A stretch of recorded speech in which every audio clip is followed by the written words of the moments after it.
ಸಮಾಜ ಸೇವೆ ವಿಭಾಗದಲ್ಲಿ ಈ ಬಾರಿ ವರ್ಷದ ಕನ್ನಡಿಗ 2023 ಪ್ರಶಸ್ತಿ ಪುರಸ್ಕೃತರು ಯಾರು? ವೇದಿಕೆ ಮೇಲೆ ಇದೀಗ ಬರಮಾಡ್ಕೊಳ್ತಾ ಇದ್ದೀವಿ. ಕರ್ನಾಟಕ ಸರ್ಕಾರದ ಮಾನ್ಯ ಮುಖ್ಯಮಂತ್ರಿಗಳು ಶ್ರೀ ಬಸವರಾಜ ಬೊಮ್ಮಾಯಿ ಅವರು ದಯಮಾಡಿ ವೇದಿಕೆ ಮೇಲೆ ಬರಬೇಕು. ಕರ್ನಾಟಕ ಸರ್ಕಾರದ ಕಂದಾಯ ಸಚಿವರಾಗಿರುವಂತಹ ಶ್ರೀ ಆರ್ ಅಶೋಕ್ ಅವರು ದಯಮಾಡಿ ವೇದಿಕೆ ಮೇಲೆ ಬರಬೇಕು. ಶ್ರೀ ಡಿ.ಪಿ. ಸತೀಶ್ ಅವರು ದಯಮಾಡಿ ವೇದಿಕೆ ಮೇಲೆ ಬರಬೇಕು. ಲೆವಿಸ್ಟಾ ಇನ್ಸ್ಟೆಂಟ್ ಕಾಫಿಯ ಮಾರ್ಕೆಟಿಂಗ್ ಹೆಡ್ ತೇಜಾನಂದ್ ಅವರು ದಯಮಾಡಿ ವೇದಿಕೆ ಮೇಲೆ ಬರಬೇಕು. ಸಮಾಜ ಸೇವೆಯಲ್ಲಿ ಶ್ರೀಮತಿ ತೇಜಸ್ವಿನಿ ಅನಂತಕುಮಾರ್ ಅವರು ವೇದಿಕೆಗೆ ಬರೋದಕ್ಕಿಂತ ಮುಂಚೆ ಅವರ ಬಗೆಗಿನ ಕಿರುಚಿತ್ರವನ್ನ ನೋಡೋಣ. ದೇಶ ನನಗೇನ್ ಮಾಡ್ತು ಅನ್ನೋದಕ್ಕಿಂತ ನಾನು ನನ್ನ ದೇಶಕ್ಕೆ ನನ್ನ ಸಮಾಜಕ್ಕೆ ಏನ್ ಮಾಡ್ತಿದ್ದೀನಿ ಅನ್ನೋದು ಬಹಳ ಮುಖ್ಯ. ಪ್ರತಿದಿನ 2 ಲಕ್ಷ ಮಕ್ಕಳಿಗೆ ಊಟ, ಪೌರ ಕಾರ್ಮಿಕರು, ನಿರಾಶ್ರಿತರು, ಅಸಹಾಯಕರಿಗೆ ನಿತ್ಯ ಅನ್ನದಾನ.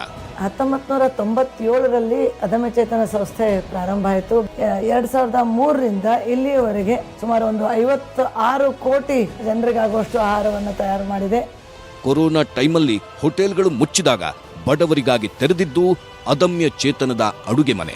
20 ವರ್ಷದಿಂದ ಪ್ರತಿದಿನ ನಾವು ಅಡುಗೆ ಮಾಡ್ತಿರುವಂತಹ ಅಡುಗೆ ಮನೆ ಯಾವಾಗ ಪೂರ್ತಿ ನಿಜವಾದ ಅವಶ್ಯಕತೆ ಇದೆ ಅಂತ ಆದಾಗ ನಾವು ಸುಮ್ಮನೆ ಕೂಡಬಾರ್ದು, ನಾವೇನಾದರೂ ಮಾಡಬೇಕು ಅಂತ ಹೇಳಿ ಯೋಚನೆ ಮಾಡಿ ಪ್ರಾರಂಭ ಮಾಡಿದ್ವಿ. ಕರ್ನಾಟಕದ ಧೀಮಂತ ನಾಯಕ ದಿವಂಗತ ಅನಂತಕುಮಾರ್ ಅವರು ತಮ್ಮ ತಾಯಿಯ ನೆನಪಿನಲ್ಲಿ ಶುರು ಮಾಡಿದ ಸಂಸ್ಥೆ ಇದು. ಈಗ ಕೋಟ್ಯಾಂತರ ಜನರ ಹಸಿವು ನೀಗಿಸಿದೆ, ಅಕ್ಷರವನ್ನೂ ಕಲಿಸ್ತಿದೆ. ಸಂಪೂರ್ಣ ಕಸದಿಂದ ತಯಾರಾಗಿರುವಂತಹ ಇಂಧನಗಳನ್ನು ಬಳಸಿನೇ ಅಡುಗೆ ಮಾಡ್ತಾ ಇದ್ದೀವಿ.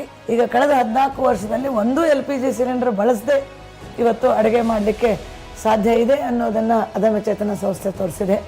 ಶ್ರೀಮತಿ ತೇಜಸ್ವಿನಿ ಅನಂತಕುಮಾರ್ ಅವರಿಗೆ ಸಮಾಜ ಸೇವೆ ವಿಭಾಗದಲ್ಲಿ ವರ್ಷದ ಕನ್ನಡಿಗ ಪ್ರಶಸ್ತಿಯ ಗೌರವ. ನಿಮ್ಮೆಲ್ಲರ ಜೋರಾದ ಚಪ್ಪಾಳೆಯೊಂದಿಗೆ ತೇಜಸ್ವಿನಿ ಅನಂತಕುಮಾರ್ ಅವರನ್ನ ವೇದಿಕೆಗೆ ಬರಮಾಡಿಕೊಳ್ತಾ ಇದ್ದೇವೆ.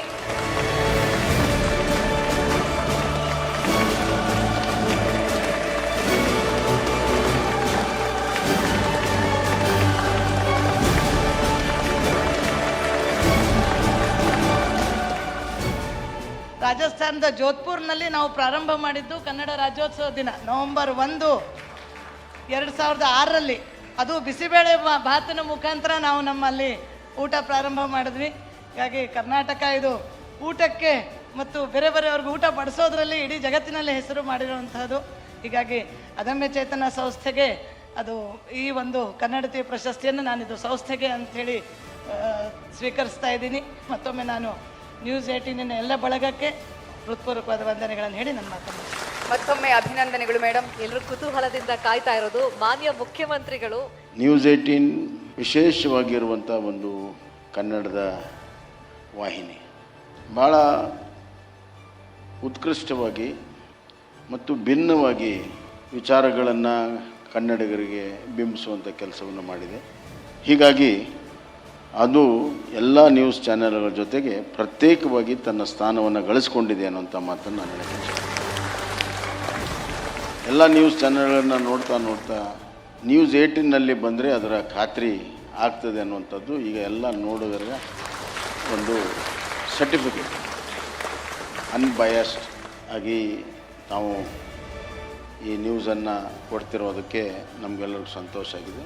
ಇದ್ರ ಜೊತೆಗೆ ಸಾಮಾಜಿಕ ಹೊಣೆಗಾರಿಕೆ ತಾವೆಲ್ಲ ಅದ್ಭುತವಾಗಿ ನಿಭಾಯಿಸ್ತಾ ಇದ್ದೀರಿ. ಇವತ್ತು ವರ್ಷದ ಕನ್ನಡಿಗ ಪ್ರಶಸ್ತಿ ಕೊಡುವ ಮುಖಾಂತರ ಕನ್ನಡ ನಾಡಿನಲ್ಲಿ ವಿವಿಧ ಕ್ಷೇತ್ರಗಳಲ್ಲಿ ಸೇವೆ ಮಾಡಿರುವಂಥ ಹಲವಾರು ಗಣ್ಯರನ್ನು ಗುರುತಿಸಿ ಪ್ರೋತ್ಸಾಹಿಸಿ ಪ್ರಶಸ್ತಿಯನ್ನು ಕೊಟ್ಟು ಇತರರಿಗೂ ಕೂಡ ಪ್ರೇರಣೆ ಆಗೋ ರೀತಿಯಲ್ಲಿ ನಾವು ಕೆಲಸವನ್ನು ಮಾಡ್ತಾಯಿದ್ದೀರಿ.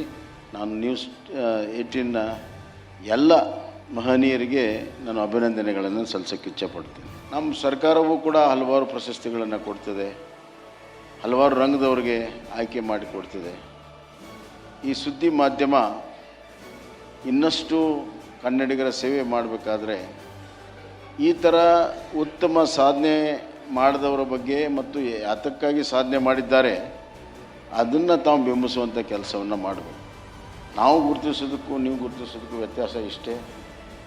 ನಾವು ಎಷ್ಟೇ ಶ್ರೇಷ್ಠ ಗುರುತಿಸಿದರೂ ಕೂಡ ಅದರ ಹಿಂದೆ ಕರ್ನಾಟಕ ಸರ್ಕಾರ ಅಂತಿರ್ತದೆ. ನೀವು ಗುರುತಿಸಿದರೆ ಅದು ಕರ್ನಾಟಕ ಜನತೆ ಅಂತಿರ್ತದೆ. ಹೀಗಾಗಿ ಇದಕ್ಕೆ ಜನ ಜಾಸ್ತಿ ಒಲವಿರ್ತದೆ.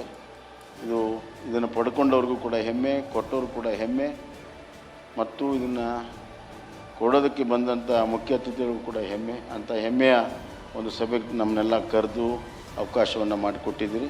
ಬೇರೆ ಬೇರೆ ಕ್ಷೇತ್ರದ ಸಾಧಕರು ನಾನು ಇಲ್ಲೆಲ್ಲ ನೋಡ್ತಾ ಇದ್ದೇನೆ. ಅವನ್ನೆಲ್ಲ ನೋಡಿ ಭಾಳಷ್ಟು ಖುಷಿಯಾಗಿದೆ.